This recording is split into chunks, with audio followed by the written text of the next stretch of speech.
துவட்டாவை வணங்கி, ஐயா எனக்கு என்ன கட்டளைன்னு சொல்லி கேட்குது. உன்னை துவட்டா சொல்கிறான், உன்னோட பேர் விருத்தாசரன், நீ எவ்வளோ பெருசாக வேணா ஆகலாம். நீ பெருசாக ஆக ஆக உன்னோட கோபமும் அதிகமாகி நீ இந்திரனை அழிக்கணும், அதுக்காக தான் நான் உன்னை உருவாக்கியிருக்கேன்னு சொல்லி சொல்கிறான். துவட்டாவோட கட்டளையை ஏற்றுக்கிட்டு விருத்தாசுரனும் இந்திரனை அழிக்க போகுது. இந்திரனுக்கும் விருத்தாசுரனுக்கும் கடுமையாக போர் நடக்குது.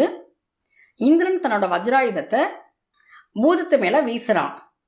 ஆனால் பூதம் தான் வச்சிருந்த இரும்பு தடியால் வஜ்ராயுதத்தையும் உடைச்சிட்டு இந்திரனையும் தாக்கிடுது. இந்திரன் மயக்கம் போட்டு விழுந்துடுறான். இந்திரன் செத்துட்டதான் நினச்சி விருத்தாசுரன் அங்கிருந்து கிளம்பிடுறான்.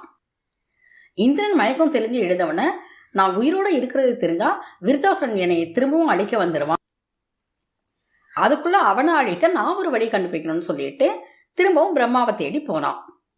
பிரம்மா கிட்ட தன்னோட கஷ்டத்தை பற்றி சொன்னவன பிரம்மா சொல்கிறாரு,